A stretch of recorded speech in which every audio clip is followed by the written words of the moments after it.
Hi everyone, what I'm going to be showing you today is two different methods you can use to work out hip or valley rafter backing angles or dihedral angles, which basically means two planes of an angle meeting one.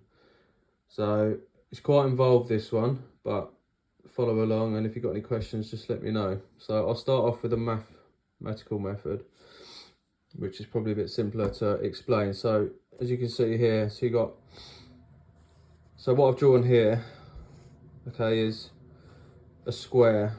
All sides are equal, and then I've done a line through the middle. So I'm referring to a roof with what I've drawn here. So in this case, a hipped roof. So if you had an equal pitch, in my example I'm doing 45 degrees, which means yeah, the run and rise has to be equal.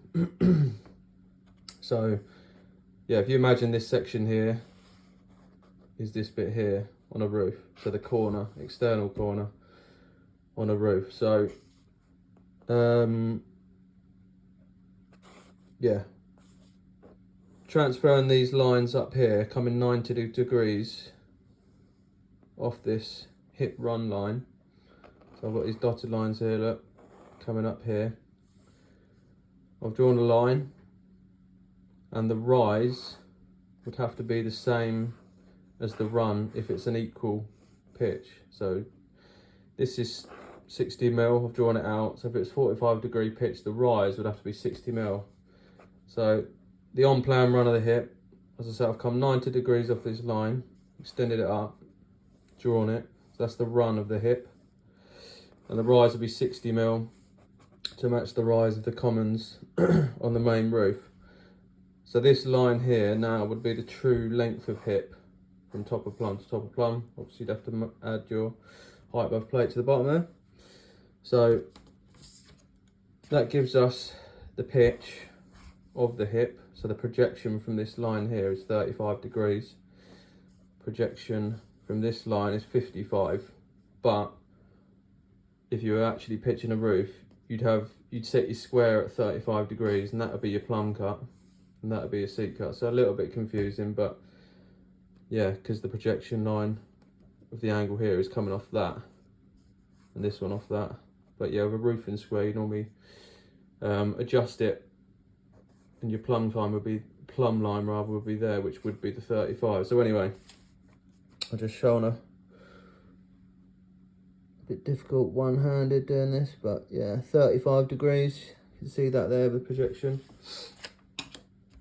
Right, so if we, going back to the method I said, so press tan once we typed in 35, which is the pitch of the hip. So 35 tan 0.700.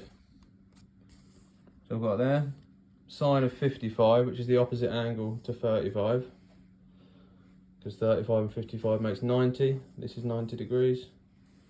So 55 sine 0.819. Sine 55 0.819.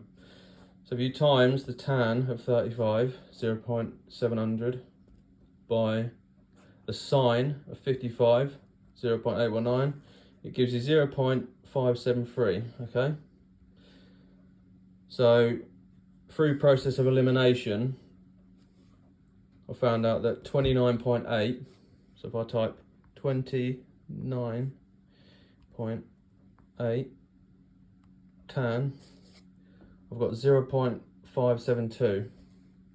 So you know, that's very minimal, that being one different at the end there. So as I say, times in the tan of 35 by the sine of 55 gives you a number, and then you've got to work out through process of elimination, typing in different numbers, pressing tan until you get as close as possible to this. That's what I came up with. So that's the degree or the angle of the backing angle for a 45 degree pitch with a 35 degree hip. So now the geometrical method rather. So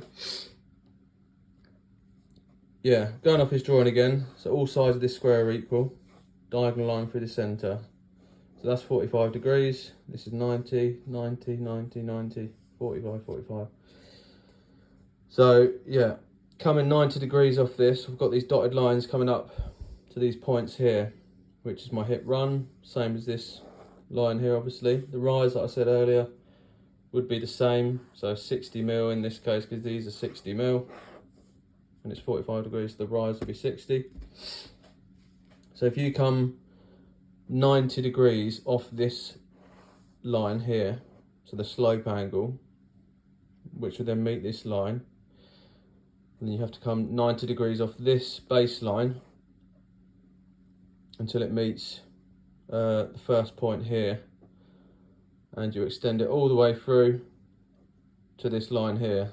Okay, so you've got 2 points now, 2 reference points, right? So then secondly, so I had to use a protractor for this. You pivot this point, so you set your protractor here, set your pencil or pen there, pivot to that point there. You then come 90 degrees again off this line, all the way through until it meets the center. So we've now got another point. So we've got 1, 2, 3 points, okay?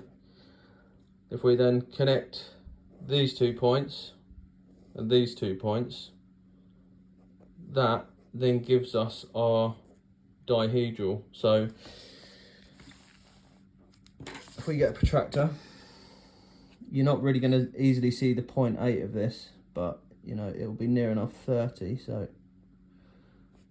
let's just try and focus this because it's a bit difficult really. I don't know if you can see that, but it's, yeah, just off 30 there. It's so small, so it's a bit difficult to show you, but and then this one off that line there.